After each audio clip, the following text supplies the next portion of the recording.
ভারত হচ্ছে দক্ষিণ এশিয়ার তথা এই অঞ্চলের জন্য ইসরায়েল স্বরূপ। তার দৃষ্টান্ত প্রমাণ গত বুধবার রাতে নিরীহ পাকিস্তানিদের উপরে তারা আক্রমণ করে অনেক লোককে তারা শাহাদাত বরণ করিয়েছে। আর আরও একটি দৃষ্টান্ত হলো ইসরায়েলের মতো একটি জঘন্যতম রাষ্ট্র,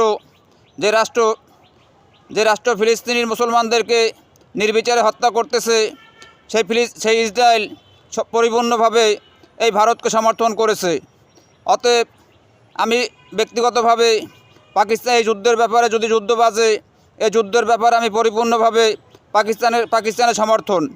অনেক আবেগী মুসলমান আছে, তারা বলে যে ভারতে তো অনেক মুসলমান আছে। ভাই, ভারতে মুসলমান আছে ঠিক আছে, কিন্তু সেই মুসলমানও কিন্তু রাষ্ট্র হিসেবে ভারতের নাগরিক এবং আমাদের দিনদার মুসলমান ভাই।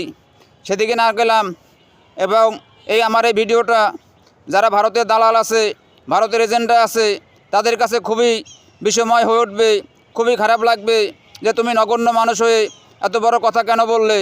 কথাগুলো এই জন্য বললাম, পাকিস্তান হয়তো 71 সালে আমাদের সাথে খারাপ আচরণ করছে, কিন্তু তৎকালীন এখন যারা জীবিত আছে তারা তো আর আমাদের সাথে খারাপ আচরণ করে নাই।